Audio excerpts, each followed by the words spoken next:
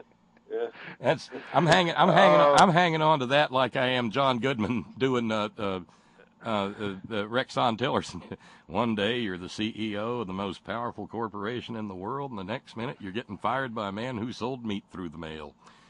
Oh, it's still good. It is still. By the way, Rexon Tillerson, he threw some shade toward Meta Mussolini recently. Did you catch that? No. Yeah. He was delivering some sort of an address or writing something or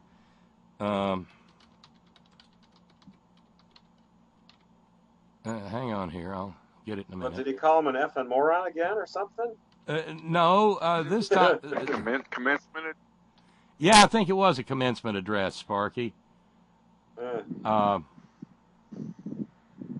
He's got to do something to make money because he's got that really paltry retirement savings from working at Exxon, right? Like there's only got to be like 25 or 40 million left in it, There it is. 2 days ago, Rexon Tillerson, who I'm still hard pressed to think of as my buddy or a friend of freedom or anything like that. In his first major address since leaving Washington, Tillerson told graduates at the Virginia Military Institute, I drove right by Lexington, Virginia on the way home.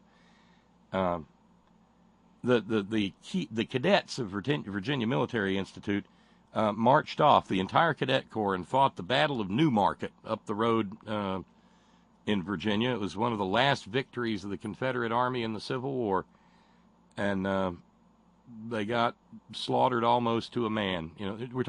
We're talking about 13 and 14-year-olds that were sent off to fight. Yes. But speaking at VMI, and VMI is kind of like the Citadel. You graduate from VMI, you get you've got a commission in the military. If you follow that track. He said, if our leaders seek to conceal the truth, or we as people become accepting of alternative realities that are no longer grounded in facts, then we as American citizens are on a pathway to relinquishing our freedom. Truth is the central tenet of a free society. It is truth that says to our adversaries, we say what we mean and we mean what we say. And he didn't name Trump personally. But he said, when we as a people, a free people, go wobbly on the truth, even on what may seem the most trivial of matters, we go wobbly on America. If we do not as Americans confront the crisis of ethics and integrity in our society and among our leaders in both public and private sector, and regrettably at times even the nonprofit sector, then American democracy as we know it is entering its twilight years. Now that's some pretty strong stuff. And I have to ask the question, I mean, we are talking after all about old Virginia, and that part of old Virginia is chock-a-block with MAGA signs and Trump signs, and in addition to the usual stump grinding signs. That just still sounds filthy. Stump grinding. But the how did he get invited to speak to VMI? Because, we're all told that the military is strongly and squarely and thoroughly behind Trump. That must have come as a shock to the young graduates there to have something that, well, no, I know how it worked out. Since he didn't name Trump personally, a bunch of them probably walked away scratching their little heads and saying, that there Tillerson, he's still loyal to our president. See, he didn't say fake news, but he was talking about it. He still knows he worked for a great man, even though he had to get his ass fired. I hate being able to think like they do. There's not enough booze in the world. Hey, Bob, stump grinding's not a good profession. I know. There's signs all over the place, and it beats the hell out of having to dig it out and drag it out with logging chains and a four-wheel drive and shit like that. But it still sounds filthy. Sounds like something you could find in the back in the days of the videotape store back behind that curtain. That curtain, the ones that only the adults was allowed to go behind. Or the room you needed to ask for the key for. Yeah. I wouldn't know. Yeah, sure. There used to be a chemical where you would drill holes in the stump, and then you would fill it up with this chemical, and it would disintegrate over time. I don't know. I thought you were going to say, and then you blew up the stump. No. It's a powder. You drill holes and you put the powder in this. Is it still available, Duncan? Or I don't know. But yeah. I mean, I've seen those stump grinders at work, and they're really kind of neat. But just stump removal. But it took like 6 months. But eventually, yeah, it would just. It's like a giant drill bit. It just, But I'm sorry, stump grinding. Stump grinder? Yeah. No, it's a wheel with teeth that moves back and forth on the stump and just grinds it down. Well, that's what I meant. And just it's not a drill bit. No, but it goes into the stump, and pretty soon you've got a big pile of sawdust. Yeah, and you can go down and right down and eat it down below ground level. Right, and hence you don't have to use the chains and the four-wheel drive pickup truck and the rest of it, the roots and everything just slowly disintegrate. Yeah, but it still sounds filthy because you just got signs on telephone poles around here. Not, I can grind your stumps, or stump grinding service, or stump grinding done cheap. It just says stump grinding. Or you can do like my dad did with the old almond tree. Got a car wrecker over here to pull out the stump. Oh, speaking of which, Sparky, because I'm still waiting for the review, I want to hear about the sour banana sherbet. Oh, I haven't gone yet. My stepson had to put off his trip down here.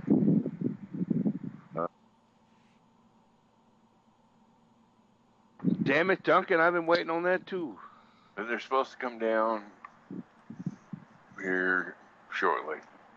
I'd probably get wasted just on the fumes off of that stuff. I'm very much a lightweight now. I'm still working on the old reliable stuff I got. The vape still works. But I just want to try something different. Oh, and by the way, just a quick medical cannabis update from West Virginia, bunch of fuck-ups. The Republicans have no, I think I mentioned this the other night, the medical cannabis bill takes effect next year. Nobody's going to be able to smoke any weed, but, we're going to have a medical cannabis law. Hee-wee. What are you going to have, gummies in? No, I don't think we're going to have those either. We're going to have pills.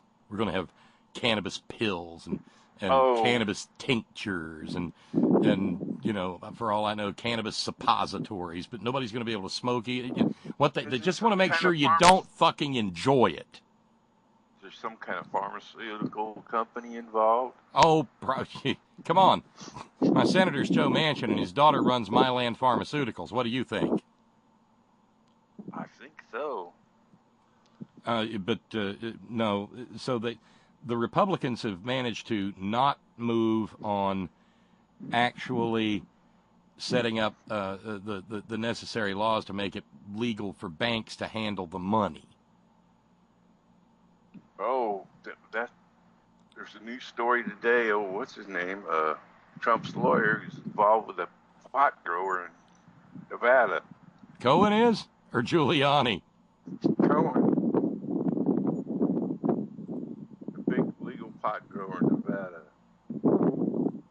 I'll be dipped. A while back in Las Vegas. And I mean, it legalized pot is a big business in Nevada now. Lots of money flowing around. Sounds like the wind's picking up out there in the man cave. Hold on to your hat there, Sparky. You're gonna lose it. Damn, you're off to see the wizard, bro. Yeah. Well, you can probably hear my fan. Oh, that's what it is. Okay. I had to move because I'm trying to zap a fly. Ah. The cows haven't come back yet. The flies aren't too bad, but once the cows come back, I'll be zapping flies like crazy out here. Well, the flies are attracted to them and what they excrete. Let's just say. Yeah. How's the fundraising going, Bob? I haven't heard lately. Well, I got to thinking it makes more sense to do it this way. Let's say that we'll say that half of Ralph's challenge has been met, and that leaves Chris's challenge entirely to be met. So, in other words, $35 finishes fundraising. So, hopefully, we'll get that knocked down in the next hour and 3 minutes. Oh, that won't be a problem. I hope not. No, I don't think so. And hey, we have a racist New Yorker asshole update. Oh, the attorney. Yeah, by the way, he's being referred to as racist lawyer bro. Oh, jeez. He got arrested in 2009 for threatening a cop at a baseball game. Oh, my God. Arrested outside a baseball game in Philadelphia on charges of disorderly conduct. He was disturbing other patrons, and so Philly security confronted him. This is 2 Philadelphia stories in one night. And they asked him to stop or he'd be ejected from the game. Unlike being black and going to Starbucks where you just get the cops called on you straight away. So the Philly police officer shows up, and he jumps up into his face and said, and looks at the Philly police officer. Now, white privilege defined right here. He looks at a Philly police officer. This is Philadelphia, okay? Todd, although he cannot quite reach us on Friday on the front porch, is screaming about now. He jumps up in the face of the Philly police officer, racist lawyer bro does, and says, "You're fucking dead!" And did not get killed. And then later the charge was just entirely dismissed.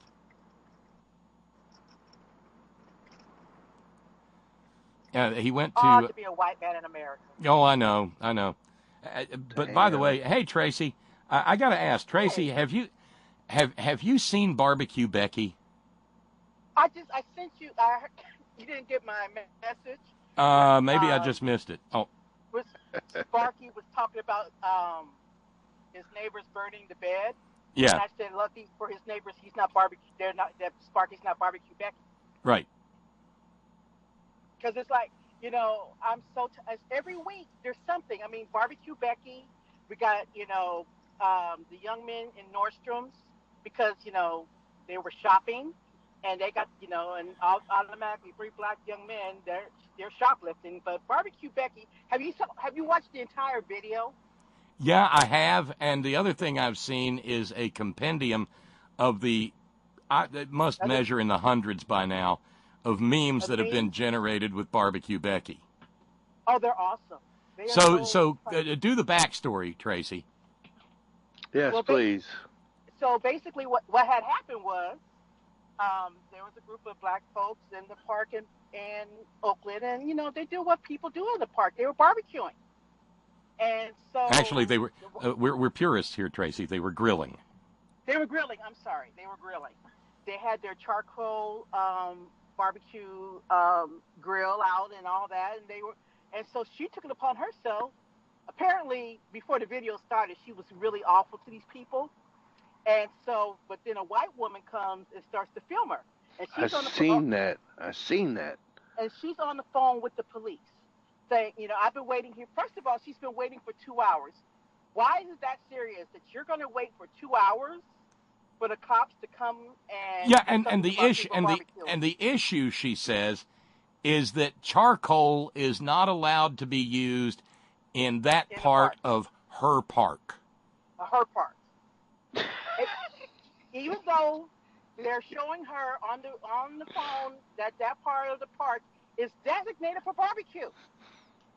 It is a designated barbecue spot, and she's saying that. Plus, she's saying, well, it's a danger to children because of what did she say? Oh, because of improper barbecue coal disposal.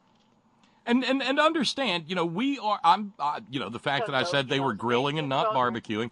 I'm a barbecue snob. I do not use charcoal briquettes. But there was no rule there that said you could only use well-seasoned hunks of hickory or whatever they use in Oakland. Right. Exactly. And some folks are just going to use some of that Kingsford matchlight because it's easy. Matchlight. It's easy. I mean, when you're, let's face it, when you're barbecuing and you're doing it in a park, you don't want to have to be encumbered with a lot of stuff. So, like you said, the matchlight is just easy. You throw it in the pit. Right. You light it and you go. You don't have to worry about lighter fluid and all that other bullshit. Yeah, but it's a weird taste on your meat. I understand. But it tastes in some ways it tastes like summer. But he seemed like a nice, easygoing guy. I don't know why anybody would want to. Everybody was nice and easygoing in that. But Barbecue Becky, by the way, she also got another name, Charcoal Karen. Oh God. It's not your Karen, Steve. Don't worry. She knows. So Karen. The situation gets escalated because when the white woman who's videoing her is basically harassing her, which is hilarious, because she's like, oh, so when she was just talking to you guys, she was really belligerent, but now that I'm here, a white woman, she has on her white woman's voice. Yeah, she calmed right the hell down. She calmed down when the white woman started videotaping her, and then she started getting upset because the white woman is harassing her. Well, I would just say questioning. I don't call it harassing, but she was just, well, what's the problem? Because I'm showing you where it says they can barbecue. I'm showing you, what's the problem? And she's just getting really upset to the point that she starts to cry. And now she's not, she goes to the typical white woman thing. I don't feel safe. Oh yeah, and the police officer she's crying in front of the police officer. I saw that video, right? She's hyperventilating and she's trying to get somebody arrested. She's trying to get somebody arrested. The poor little snowflake just melted all over the place. I feel so sorry for her. I feel so bad, but what I'm loving are the memes. Have you seen the latest one when they it's her and it was Fred from Scooby-Doo, and he takes off her mask and it's Sarah Huckabee? No! Oh, that's precious. No. No, I was laughing my fool head off earlier today because I saw that photo that we've all seen a million times, Barack and Michelle standing in the Oval Office in front of the window, looking lovingly at each other, and someone had masterfully inserted Barbecue Becky standing there with the phone against her ear outside the window. Right. Well, there's another one when jeez. There's another one with Barack Obama. There's like a couple with Barack Obama, but there's another one when she's outside the window and she's like, "There's a black man in the White House. I don't feel safe." And then there was the one of her standing over in the corner. It's the view of the march in August of 1963. You can see Dr. King from the back, standing with his arms spread wide, and and looking out on all the tens of thousands of human beings there. And there's Barbecue Becky. She got her phone. Yep. I mean, what I can't figure out is there were smartphones during the Obama years, and yet I do not remember the proliferation of these videos of these asshole white people harassing black people just for being black, basically. Well, that's because since or Spanish-speaking people in the case of that asshole from New York. Well, to be fair, I remember when Barack Obama first took office, everybody became fascinated with BlackBerries because Barack Obama used a BlackBerry. Right. Okay. Right. And the video, video only became particularly useful in terms of the camera technology, like with the iPhone 4 and, whatever the Android version was. And then there's the infrastructure for handling video, which is bandwidth intensive. But beyond all that, it's the fact that it's okay to be a racist in America as of November 8th, 2016. Right. It is. I mean, the repercussions of being a racist aren't what they should be. I mean, yeah, that Schlossberg guy has gotten evicted from his office by the owner of the building. So yeah, he's paying a price that way. But again, there's a lot of people who don't pay a price, and they need to pay a price for being, a dickhead, essentially, a racist dickhead, or just an asshole. Well, there was progress being made for a long time in the South. You kind of had to hide the fact that you were a member of the Klan. It was not socially acceptable, even in church. Yeah. Now it is. Well, I'll give you an idea here. U2 sang "In the Name of Love," of course, and they have like a 120-foot screen that bisects the floor of the concert hall, and it's like it's a screen on both sides, and it can be transparent. It's really a funky thing, but they had pictures of they were doing "In the Name of Love," Pride in the Name of Love, and they had pictures of the Klan rallies in Charlottesville. Then they, of course, had Martin Luther King, the I Have a Dream speech, or the March on Washington speeches and stuff. But, yeah, I mean, it's become acceptable to be a Klansman. And Bono, of course, is a better American than many Americans are. Certainly he's way better than the deplorables, even though he's an Irishman. And, he's outraged about that and basically, talks about how, we need to be vigilant. We need to fight back. This is not acceptable, this kind of stuff, So it's, and there are real world consequences. Of course, we're talking about what happened in Santa Fe, Texas, which is not too terribly far from Houston. But there was a story earlier this week that just got blown past. Let me see if I can get the audio to go, because it'll save a whole lot of explication here, I think. Yeah, let's see. I don't think this is the ad. I think this is the report from one of the TV stations in Houston.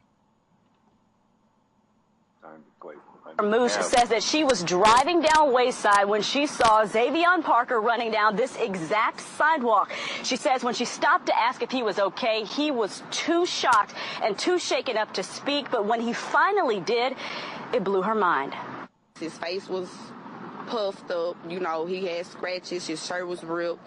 He had no shoes on. He was drenched, sweating, crying. Houston Police Department responded to reports of a missing child Monday after Xavion Parker never showed up after school. He was found a couple of hours later, but what he says happened to him has his family shaken up. As he was walking home from the bus stop, Parker says a red truck pulled up and several young men grabbed him and pulled him inside, all while the adult driver cheered them on. From there, he says he was taken to an abandoned property not too far away, full of guns and torture items. He was allegedly assaulted and punched, and his phone, shoes, and jacket were taken. While the group was in the other room, he managed to make it out and take off as fast as he could. That's when driver Camisio Carmouche saw him running down Wayside near Loxley and stopped to ask if he was okay. She called police and eventually got him back to his mom safely, but Michelle Lee says she won't feel peace until the suspects are caught. HPD says the driving suspect is described as a white man with a heavy build, straight reddish-orange hair, and tattoos on his arm, one of which is a racial slur. He said the reason why they got him because they said he was black. You deserve to die. Exactly his words. And he said the dad had like a white muscle shirt on, and you could see, he said it was right here, big as day. I hate black people. Carmouche and other neighbors believe something indeed did happen to Parker. She says he was very detailed and clearly traumatized. How do you explain how he looked? How you explain the text messages? The mom got the text messages. I read them. We gonna hang him. You gonna find him in the morning. You gonna see him. But all that kind of stuff, like, come on, I saw it. So I know it's real. In East Houston, Erica Simon, 13, Eyewitness News. I saw the check. How about that? Wow. 13 years old. And, you know, there's another story, some 70 years old or 60 years old or so, of another boy about the same age getting picked up by white men in a truck.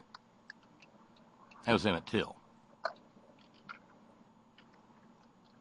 And we're moving backwards. It's just, I mean, there, like I said, there's oodles of these stories. How about, this is a dandy, and it comes out of Texas, too.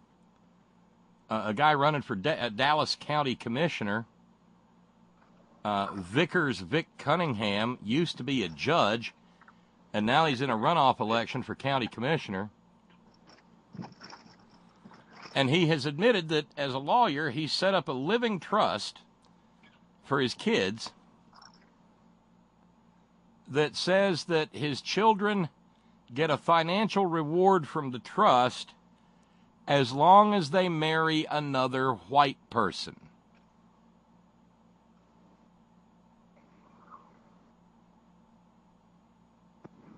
No kidding. His brother, who doesn't get along with old Vic, said, well, you know, my brother's a lifelong racist.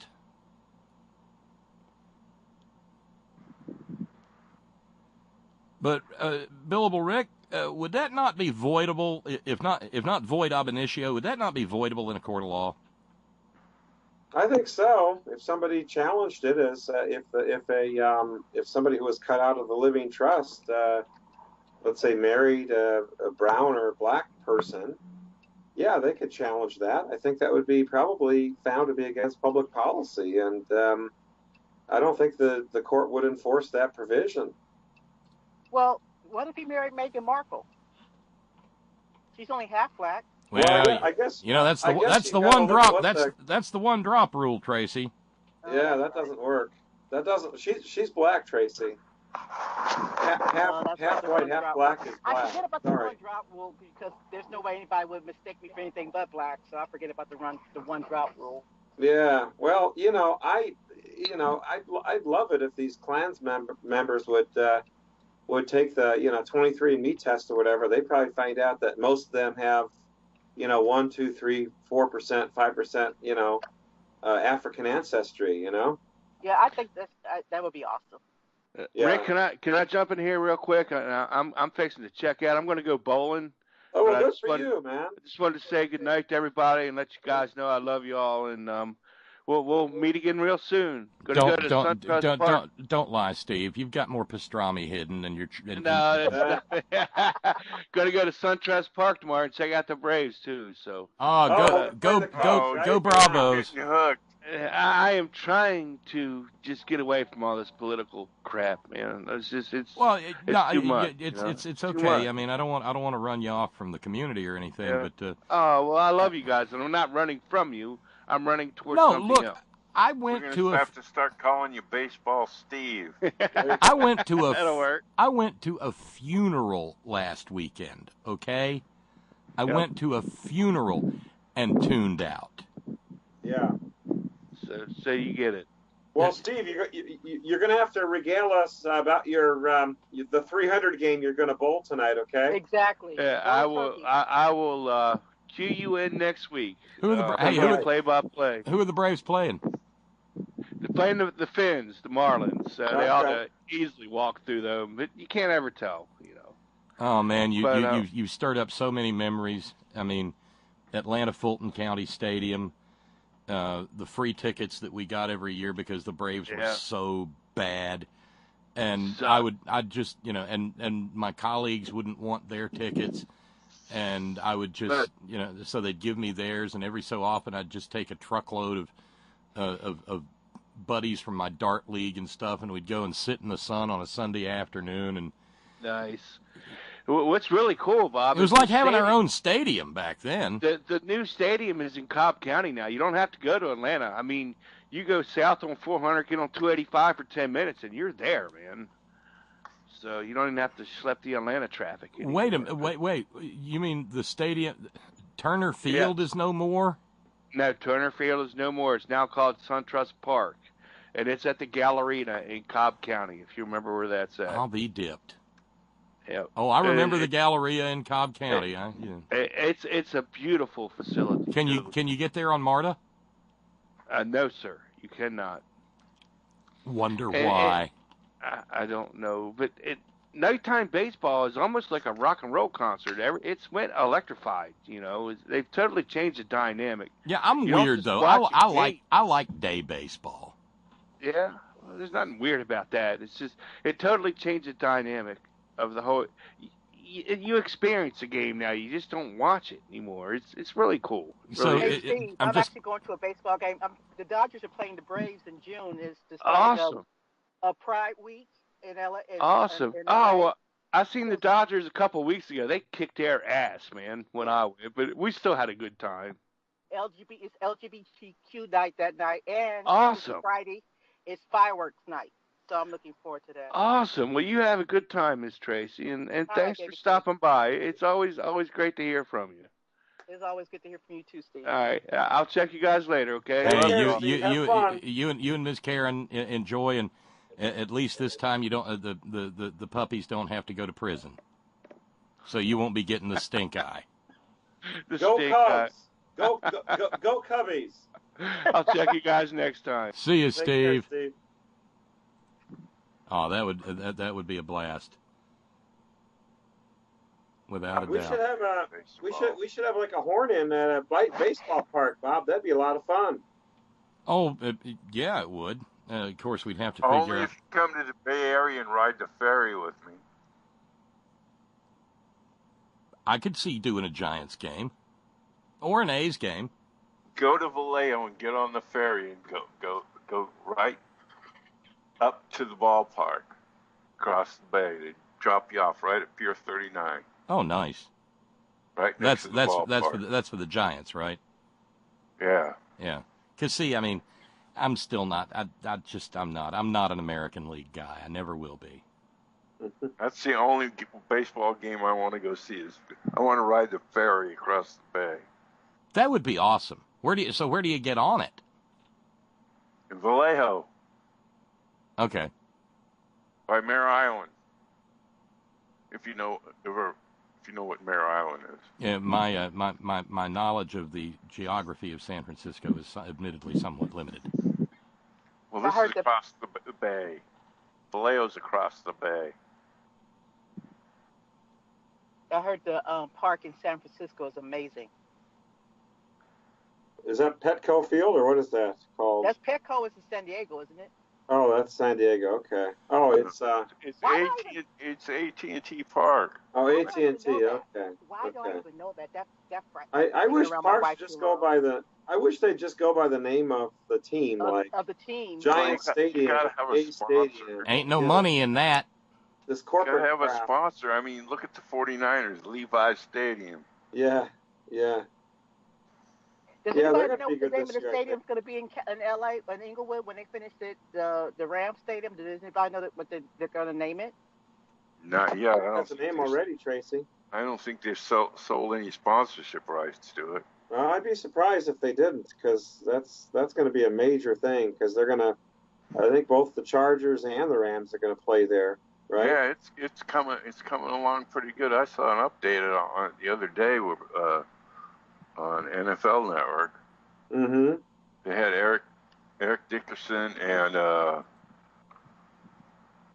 LaDainian Tomlinson go and take a tour. Oh, that's cool. Well, those are two Hall of Famers, right? Drove them right into the stadium, in the middle of where the stadium's being built. Yeah, I mean it's coming along. It's further along than Did they expect? Speaking of places, has you know, anybody that seen whole the stadium? area around where that stadium's going to be has become, you know, they're building it out big time. It's becoming quite gentrified, I think. Oh, it's ridiculous. Yeah. The rents are going up in Inglewood. They're moving people out. Mm-hmm. When you start seeing white people in Inglewood, I mean, if anybody knows the history of Inglewood, it was a white neighborhood back in the day, and then of course white people moved out when black people with money started moving in, and so basically Inglewood was is predominantly black, you know, middle to upper middle class, and then there was some, Mm-hmm. you know, lower income parts of Inglewood as well. Right. But now that the stadium is coming in, investors are coming in out of the woodwork to buy a property, and you know there's going to be like a bunch of Airbnb. It's going to. I mean, the property value started kind of going up when the Forum was put there, when they remodeled the Forum, but it wasn't to a level of what's happening in Inglewood, what's happening now that they're putting the stadium in. Yeah. And it's the same thing that's happening over by USC. When I was growing up, my great grandmother owned a house over there right down the street from the Coliseum, and she used to park. She used to allow people to park cars in her yard, and she would sell barbecue and stuff like that. And people, you know, it was a walking distance to the Coliseum. But now that they tore down the sports arena and built this new soccer stadium, and USC is now. But the thing is, USC was concentrated to like east of Vermont, between Vermont and Figueroa. You didn't really have anything going much further than that. But so that's how many city blocks is that, just for the listeners here? Area. City blocks. Maybe it's about probably 2 or 3 square miles. That's about right. Yeah. And now that, you know, USC is moving further and further west, and moving people out of their homes because it's not becoming affordable. As a matter of fact, the apartment building that my aunt lives in, the woman who owned it died, and she willed the property to USC. Oh, geez. Yeah. But fortunately, they haven't made her move out. As a matter of fact, they're refurbishing the apartments. They're, you know, putting in, you know, appliances and stuff like that. But they're hoping for that money from, you know, the University of Spoiled Children. Well, USC it basically has a 99-year lease on the LA Coliseum and what was the sports arena, the land that was there. And they basically, it used to be like a joint, I think I mentioned this on the program one time, it used to be like a jointly managed area, the Coliseum and the sports arena, managed by a combination of like the city, county, and state. You know, it's kind of a weird consortium entity. Because like the museums is a state park. So the Science Museum and so, the Natural History Museum, all that. One of the the electronic Daisy festivals or whatever with the you know, with the electronica music at the Coliseum. There was a big scandal about that and financial mismanagement, and so the LA Coliseum Commission was essentially neutered, and they basically leased the rights to the Coliseum to USC like for $1 for 99 years or whatever it is. So it's basically, you know, kind of like corporate welfare in a way, except USC is an institution, but still it's a private, you know, institution, a private university, and they're spreading their tentacles all over the place. They've bought up some community hospitals and slapped the USC logo on it, you know. They're just all over the place now. The first sign of gentrification is when you put in. I mean, now they have a Target over there and a Trader Joe's. Oh, wow. Okay. And you figure, I mean, there would never have put a Trader Joe's in there ever, but because it's basically in the middle of South Central LA. I mean, Yeah. Yeah. you know, and so Yeah. now there's a Trader Joe's, there's a Target, um, and the whole University Village is, more housing and all that. Mm-hmm. Yeah. But then again, you're, we have a housing crisis here in LA. Well, yeah, the poor folks have nowhere to go except maybe, flea bag motels or hotels, or let's say living on the streets or living underneath freeway underpasses or what have you, I mean, And the same thing happened in downtown LA as well. That's become gentrified. It's already happened. But I mean, when I first started working in LA, like in the late 80s, I worked just north of where Skid Row is, like maybe 5 blocks north of Skid Row. And if you parked your car at night, like, more than 5 blocks south of where I worked, it was like kind of scary, Exactly. Kind of a rough neighborhood. And now it's become the arts district. They have like great restaurants and, bars and, places to spend your money. Condos and all yeah, that. condos. Yeah, luxury condos. And I mean, the traffic, into LA now is like, it's more traffic going into LA on the weekend than going out. Like it used to be, the city closed at like 6 o'clock at night or whatever after working out. Downtown LA, like you said, after 6 o'clock at night was it was dead. Town. It was like a ghost town. Yeah. You did not. You couldn't. You could park anywhere, do anything, and then they started. High-rise apartments and turning, the old hotels into lofts. And all of a sudden, because when I first started driving cab, I used to work downtown at night. Yeah. Because you can make a shit ton of money. There would be like short trips and stuff, but after a certain time, you get the people going back into LA, back into the Valley or whatever. Right. Because of the night, there were bars, there's nightclubs. Yeah. All that stuff. Well, what they've done in the theater district in LA, which is along Broadway, for those who might be familiar or not familiar, they have like these old movie houses that they've turned into like movie houses or playhouses that they've renovated with a few $1 million of renovation. So now there's like a Ace Hotel and Ace Theater, and it's like Art Deco style, and there's the Orpheum as well. As a matter of fact, I think Boss Gas is going to be at the Orpheum like this month or next. Oh, Boss Skaggs is? Oh, okay. Oh, that'd be kind of cool. That would be cool. Yeah, I saw Weird Al at the Ace last week, actually. He was great. Tom Jones is going to be at the Greek next month. Okay. Yeah. Hey, I want to... California renovating the old theaters. Yeah. Every town up here in Northern California has a renovated theater that has plays, concerts. Yeah. All kinds of things going on. Yeah, I love those old buildings because they don't build them like they used to, especially the Art Deco era of the 20s, Oh, God, I love Art Deco. Yeah. Our old theater here in town, they restored the whole thing. It's got new signage, everything. Yeah. By the way, we got a little bit of a correction coming in from Jim in Illinois. It is AT&T Park, but it is Willie Mays Field at AT&T Park. Oh, well, you never hear the Willie Mays part of it, though. But he also noted, before it was built, I used to drive right across home plate. Was he safe or out? I want to know that, Bob.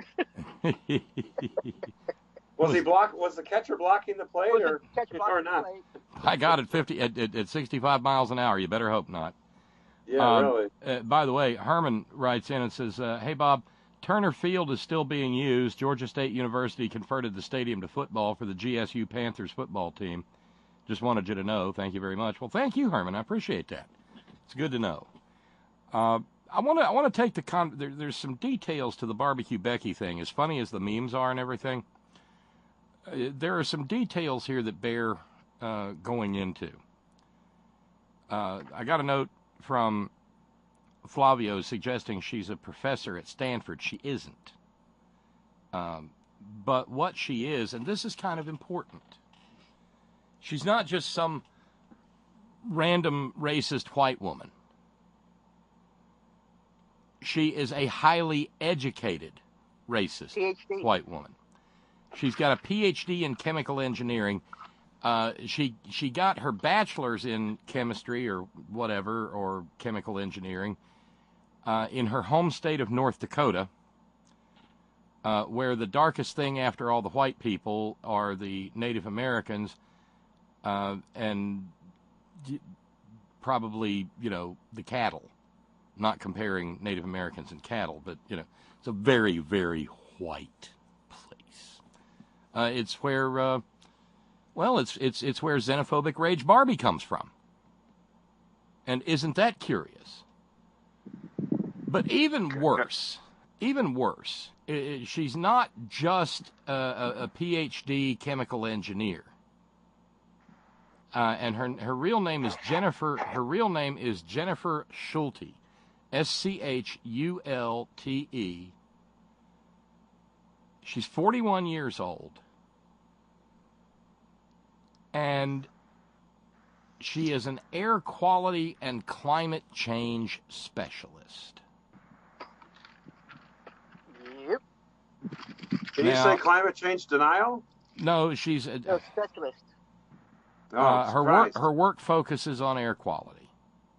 So that's probably why she got all bent out of shape about the charcoal grill. Because I should have had her at my house last night. That's what I'm saying, Sparky. Oh, she would have had a fit.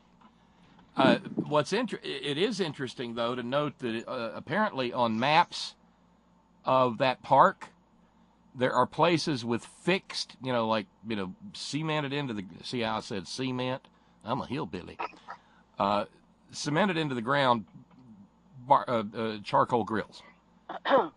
And the area, I guess, is designated for non-charcoal grills, like you can bring your portable gas grill or whatever, but the rule is not enforced.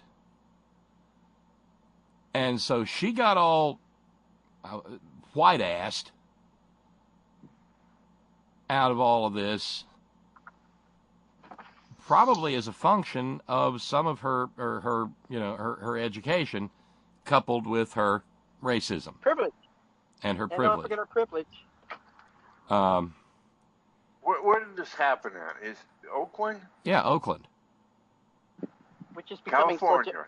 Oakland, which is becoming highly gentrified, as we, speaking of gentrification. Yeah. Yeah, it was along Lake Merritt, which is a very nice area of Oakland. Oh yeah, I've been there. Yeah. She's Oakland a bunch of times when I was a kid. She's previously worked for Horizon Water and Environment, URS Corporation, Environ International Corporation, and an announcement. Wait a minute. Oh my. An announcement for a 2016 meeting of the American Petroleum Institute, says that she gave a talk titled OEHHA Revised Risk Assessment Methods, Developing a Facility Game Plan. In other words, she was paid by the American Petroleum Institute, the leading climate change denial organization in the United States.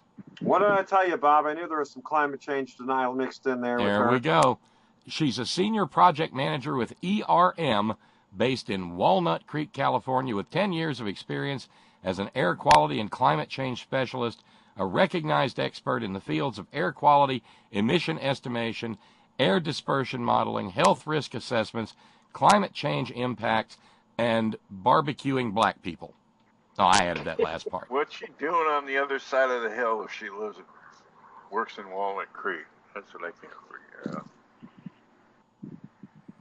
She has conducted complex projects throughout California, the United States, and some international locations involving air emission inventories, air dispersion modeling, health risk assessments, and climate change analyses for numerous clients, including commercial and residential development projects, ports, transportation, refineries, and various other industrial areas.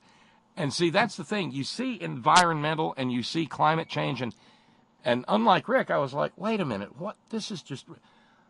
But if on that side of the aisle where the big money is, you know what they don't teach?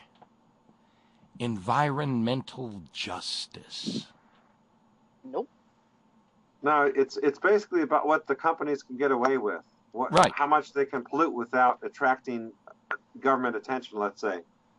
Well, yeah, it's the equivalent of that old story of an aging W.C. Fields, sick and dying, sitting on his porch with a blanket over his lap and a Bible, and one of his friends says, "Fields, you old atheist, what are you doing with a Bible?" And he looks up and says, "Looking for a loophole." Her job is looking for loopholes. Exactly. Yeah. And to the extent that earlier Sparky was talking about the mariachi and taco party out in front of racist lawyer bro's place, residents of Oakland responded, good for them, Oh yeah, awesome! It's an awesome thing. by having a big ass cookout and then going and talking about it at City Hall. So And it was huge. It's huge. How many people? It was like hundreds of people barbecuing and all that at the park. It's like, oh yeah, that's what, you know what, we as black, and I, because I'm the designated black person speaking for the entire race, good of you to do that, have, Tracy.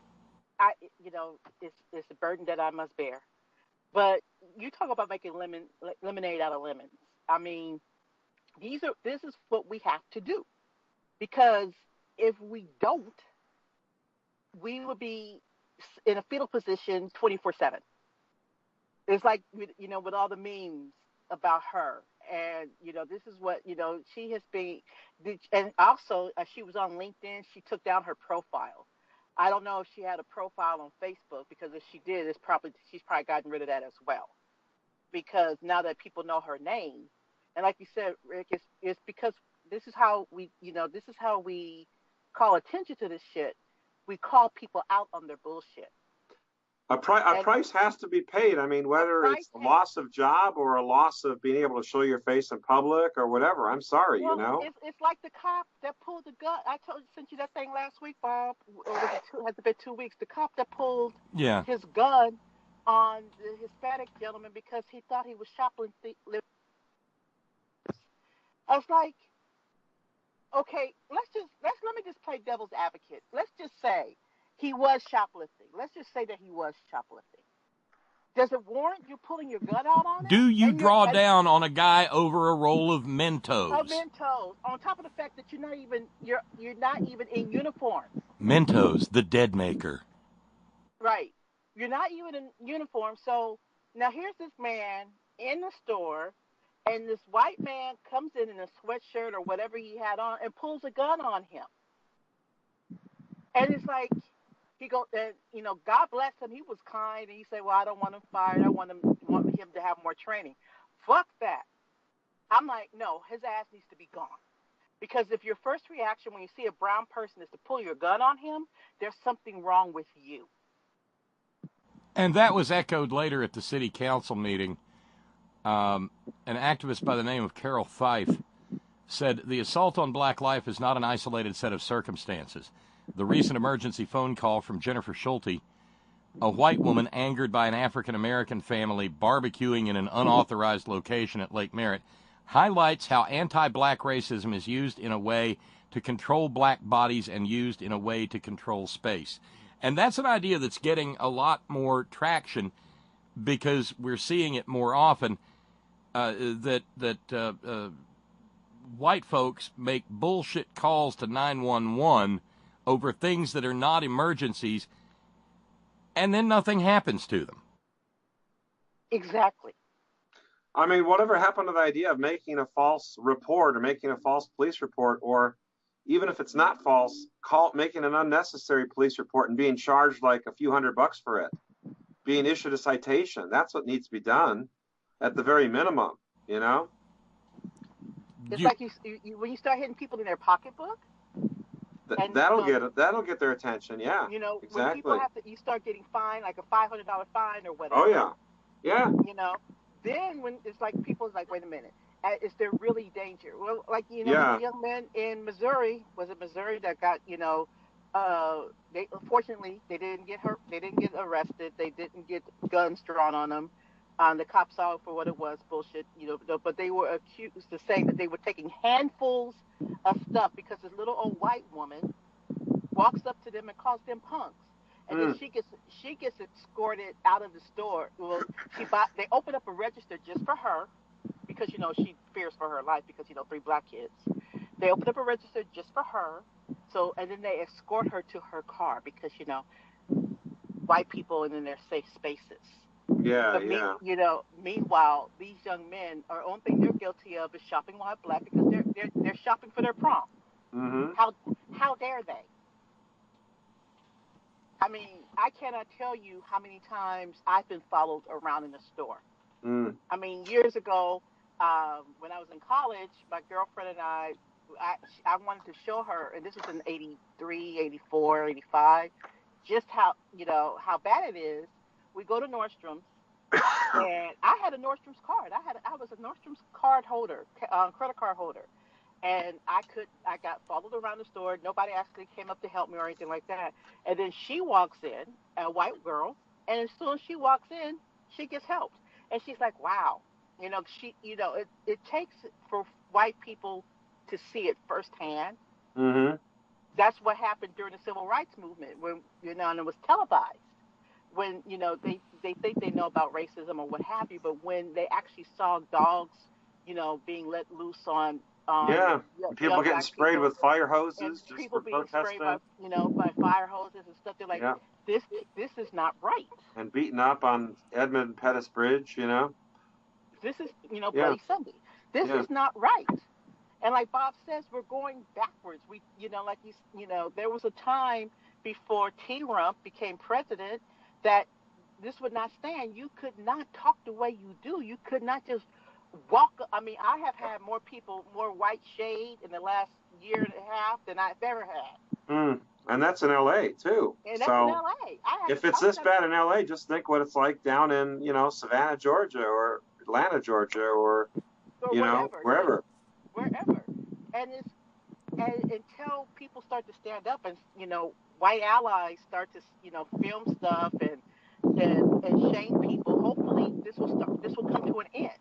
I don't see it, but at least it's a start because old girl is probably thinking, kicking herself, thinking, and it's like that. Who's seen Get Out? I have not yet because I'm afraid of scary movies. But it's not really a scary movie. It really isn't. It's scary to what's happening in the movie, but there's the last scene is when. Well, maybe we shouldn't. Maybe there shouldn't be any spoilers. If you're telling me it's not going to, if you're telling me it's not going to give me any bad dreams, I mean, let's remember. I watched a couple of episodes of Breaking Bad and dreamed about it. Okay. No, it's not going to give you any bad dreams. But there's when white women resort to the typical crying and calling out. Hey, Bob. I'm spoiling it, but I'm just glad that when the white woman, when Barbecue Becky started crying, like you said, she was trying to get somebody arrested, and I thank God that nothing like that happened. Well, yeah, and I just got a note from Hung Like Jesus who said, "Hey, Bob, it's called using Hung Like Jesus." Yeah, that's his name, that's his handle. Hey, Bob, it's called using the cops as a weapon, and that's precisely what it is. Yeah. Hey, Bob, I was going to mention, like, you're talking about these episodes of Breaking Bad and so forth. Stop telling us how to watch reruns, Bob. Okay? Okay, hang on. But you got to use the voice, Rick. That's true. Stop telling us how to use reruns. Stop telling us how to watch reruns, Bob. Jill can win. Back in the past to watch a movie last night. The Last Castle with Robert Redford. Oh, wow. I just finished watching, speaking of Netflix, I just finished watching the second volume of Dear White People. Oh. Has anybody? Yeah, it's I sat there. I just happened to decide to watch it yesterday, and I watched all 10 episodes in one sitting. It was deep. It was, it's if you guys get a chance to watch it, watch first, season 1 and season 2. But it's, it was. I think I liked the second season more than I liked the first season. It's called White People, or what's it called? Dear White People. Dear White People. Okay. I just got a note in from Terrace, who says subject line police training: shooting brown males and asking questions later is standard police training. Not only does the Second Amendment need to be repealed, police need to be disarmed. And that if you really want to have an honest discussion about policing in this country, that probably is a viable part of it. If it was going to be an honest discussion, police certainly do not need to be armed like a freaking army, without a doubt. Let me. By the way, James says 3 thumbs up for Get Out.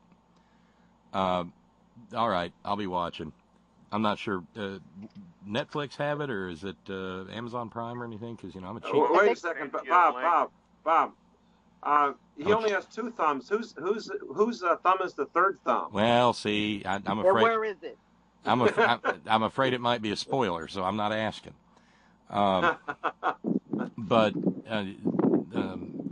let's see. We got about 13 minutes left in the program. We got $35 to go to finish fundraising. Thank you very, very kindly to everybody. Thank you, Billable Rick, for getting it started. We got $10 left on Ralph's challenge, and we got $25 left on Chris's challenge. Okay, so thank you very, very kindly to everybody. Hopefully, we'll knock that down before the end of the evening. Let me just go to a different. This is sort of in the way of Bob complains about things that we don't have here. I want a Trader Joe's within driving distance in West Virginia. I thought you were going to talk about Popeyes. No, I want Popeyes too. But I found out that there is a Popeyes in Morgantown, but that's, a 3-hour drive up and a 3-hour drive back, and they probably don't even have chicken livers. The Deep South Popeyes have chicken livers, and that's really where Popeyes shines. No, I want a Trader Joe's. I do. It will change your life, Bob. Swan in writing, I have no intention of going there. Too groovy, too cool, too good, what? Just too Reading? It's just higher prices, and I mean, my wife went there and shopped several times before we moved, but I wasn't impressed with it. She wasn't impressed with it. Trader Joe's? Yeah. Oh, I would say that their food is probably 15 to 20% less than stuff you get like at Vons or Ralph's or the regular grocery stores. At least that's the way I find it, Well, they have really good frozen foods. They have couldn't compete with the Safeway we went to here in Reading, which was right behind our house. Well, Safeway is the same as Vons, I think, and I find Vons is cheaper, but not cheaper than Trader Joe's. I don't know. And they're not UFCW, so I don't shop there. Well, the thing is, though, they pay competitive wages though to the union stores. Well, I mean, with the grocery workers. Sticker on the door when you walk in. I ain't going in. Most UFCW stores have a sticker right by the door. Okay. Well, there you go. That's cool. I'm generally happy that we've at least got a Kroger's, but I'd like to see, but even the union workers who work at Kroger's have to fight and scramble and beg for every little scrap that they get. And I'd like to see. Yeah, but at least they're union, Bob. Well, some of them. Oh. The new contract is not the same as the old contract. The younger workers, back the last time that they went on strike, the younger workers took it on the chin. Yeah. But it would be nice to see an organization, and Publix is the same way. They have a real habit of treating their employees decently, and just anything that could come into this state and compete with the hateful employee policies of Walmart would be a net gain. And we got a superstore here in town. I haven't set foot in it. And see, the thing is, I can get most everything I need either up at the Wigglin' Pig or over at Kroger's, but there are some things that and there's nothing but Walmart. And you want a package of socks, you're going to Walmart or Dollar General, same shit, different name. And we've talked a little bit. We've talked at some considerable length over the course of this particular week, a couple of nights this week, about what it's going to take to make things better in Central Appalachia, and in particularly West Virginia, because that's where I live. And having these forward-thinking companies come in here is part of that. Showing people that there is a different way, a better way, improving people's lives. That can't help but help. And so that's what. It's not just because they've got really cool stuff there, and they ring a bell instead of using a PA system. And I guess their store brands are really awesome, according to Todd. I mean, Todd's got Trader Joe's in South Carolina. I can chime in here quick. Hey, everyone. I shop Trader Joe's a lot, and their employees all seem to be very happy. Hey, Mighty, your volume's very low, buddy. Okay. I'll talk up a little bit louder. There we go. That's better. Yeah, because I'm not sure why that's said that way. Anyway, Trader Joe's, their employees always seem to be very happy, and I've asked them on occasion about their wages, and they get regular pay raises, as they've been there 6 months a year, what have you. So I guess they can't complain. Plus, they have got a private label liter of tequila, 100% agave, rather drinkable, for only $12. See, that's probably another thing that would slow us down here, is that they probably wouldn't be able to sell liquor. Well, get what you can get, but at any rate, I just thought I'd put a plug in there for Trader Joe's and the Bay Area. Yeah, but you're in the Bay Area. Hey, Mike, is that like a liter and a half of tequila or what? A liter. A liter for $12. That's a good price. Well, yeah. Yeah. And so Us old farts know the metric system, right, Mike? I wasn't suggesting otherwise. Another thing they have, Mike, is they have really good craft beers by a brand called Joseph's Brow. It's like their own. I guess it's brewed, I think, in San Jose or something. And they have Kolsch, and they have Hefeweizzen, and they have Vienna. See, now it's good. $1 each. Yeah, now it's becoming painful. Well, my point is, to your point, Bob, is that they're kind of competitive with corporate entities, be it Safeway, be it Walmart, of course, and they're kind of cool at it. Even if there may not be a union, their folks don't necessarily feel a need to unionize. I'm not talking right to work and that bullshit. They seem to be pretty straight up company, which maybe we need more of that. Well, that's something, boss. You're in the Bay Area. That makes a difference. That's true. You don't have to drive to get the local labor market's different. Well, that's like something Boss Man Wayne has always said. He said, I'm trying to work and this was back when he was still actively organizing. He said, I'm trying to work myself out of a job. He said, if we can teach employers to treat their employees like human beings and be decent to them, then there will be no need. The need for organized labor was always driven by the shittiness of employers. Well, I know that well. And there's Richard saying, yeah, Trader Joe's own brands are outstanding. There's one not far from me in Knoxville, Tennessee. Hey, Richard, if you eat bacon, man, you're close enough over there. You got to get your hands on some Benton's bacon. It's not too far to. Yum, yum, yum. Yeah, that was a segue. But it would be nice. It would be nice if people, if we really want to make Appalachia a better place, business has got to come in. Business that wants to make places better has to come in here, and that's the bottom line. Brianna last night talking reminded us about Bill Cole, the Republican candidate for governor, who owns a bunch of car dealerships, acting in his own self-interest to stop Tesla from being able to sell cars in West Virginia. And that's the proof that these so-called conservatives really aren't interested in conserving anything.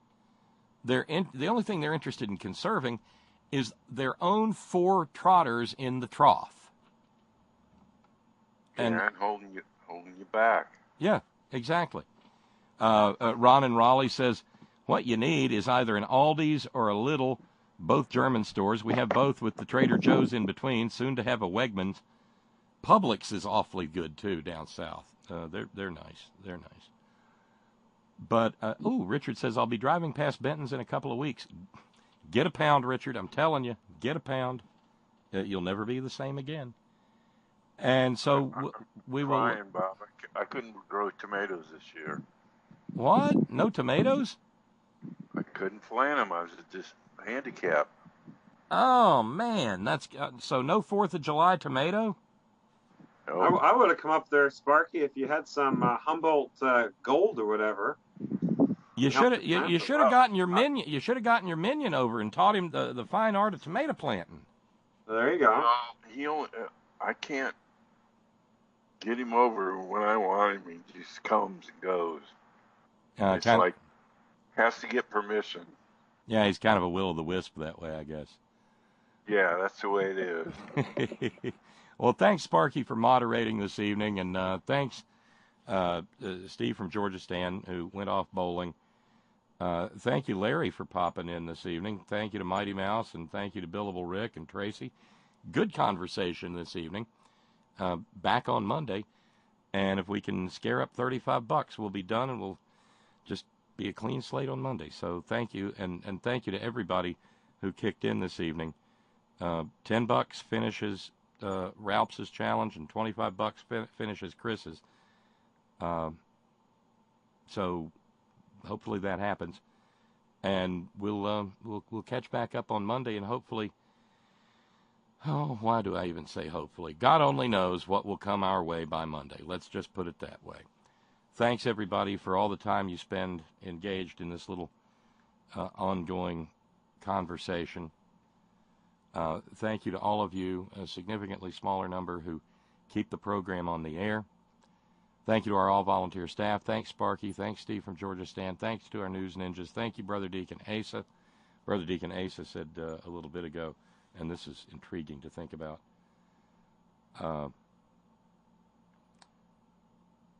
I'm looking forward to the day when you smoke a rack of ribs with cannabis. That culinary review will be epic. Wait a minute. Okay, and I didn't notice this earlier, courtesy of Brother Deacon Asa. There had to be a Big Lebowski reference in there somewhere since there was bowling involved. It's already sundown in Georgia. Steve is officially rolling on Shabbos.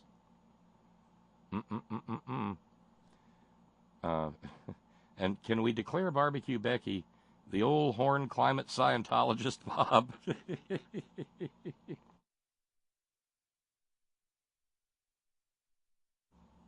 Just remember, just because you see climate scientists doesn't mean they're working for the good side. So, again, thanks, everybody, and thanks to Ben Birch, WhiteRoseSociety.org. Thank you to John Fox, Thank you to the hardest working, bravest people I know, the men and women of Coal River Mountain Watch, crmw.net. And always, always, always, Gina, it's all for you. Have a great weekend, everybody. Later.